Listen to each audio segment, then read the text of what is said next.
haasteita varmaan Karstulassa paikkakunnan pieni koko ja täällä on kohtuullisen vähän kuitenkin asukkaita.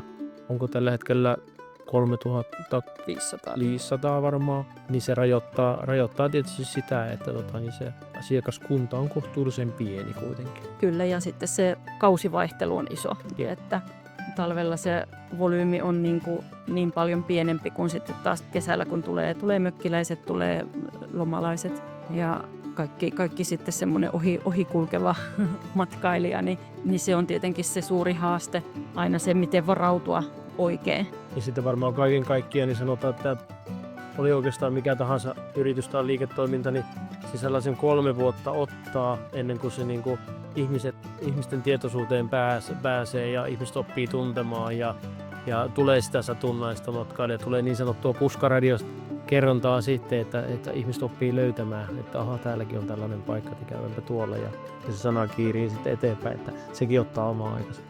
No joo, onhan se muuttunut siitä alkuvuosista huomattavan paljon, miten niin kuin tavallaan paikkakuntalaiset ja lähialueen ihmiset osaa niin kuin tavallaan, kyllä mä niin kuin sanon, että me on tavallaan niin kuin luotu uusi kulttuuri tänne.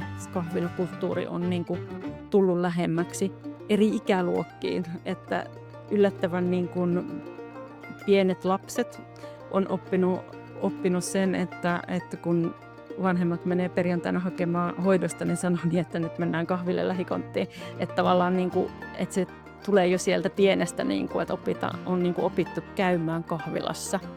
Ja sehän on ihan mahtavaa, koska sieltä kasvaa sukupolvi, jolle se on jo sit tuttua. Ja sitten toisaalta niin kuin meillä käy niin kuin työyhteisöjä, ystäviä, käy eläkeläisiä, hyvin niin kuin eri ikäluokissa, hyvin erilaisia niin kuin komponoja sillä tavalla, että onhan se niin kuin ihan hurjasti muuttunut tämän 5 vuoden aikana. Ja se varmaan ihmisissäkin on se muutos tapahtunut, että kun ennen käytiin niin kuin enempi kyläilemässä toisten luona. Nyt tuntuu siltä, että nimenomaan kutsutaan se ystävä tänne ja tavataan täällä, että on jo muuttunut kulttuuri erilaiseksi. Niin maalla oli niin kuin pidempään varmaan hyvin tavallista se, niin kuin, että kutsutaan vieraita kotiin, mutta että ehkä niin kuin siihenkin on tullut niin kuin muutos hiljalleen täällä, että niin kuin ei tarvitse niin stressata siitä, että onko kotona siistiä ja onko mulla mitään tarjottavaa, että on niin kuin helpompi tulla tämmöiselle niin kuin puolueettomalle maaperälle, niin sitten voi vaan keskittyä siihen yhdessäoloon.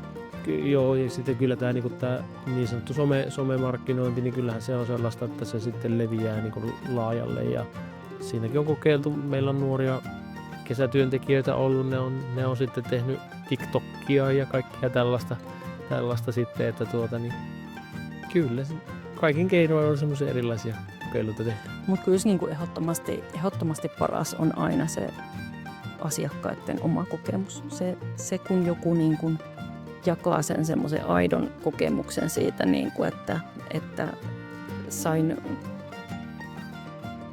sain hyvää palvelua tai tuotteen, josta niin kuin jäi jälki, että siinä oli jotakin niin kuin erityistä ja se sen jakaa, niin ei se niin kuin sellaista markkinointia oikeastaan mitenkään muuten pysty tekemään. Että se on niin aitoa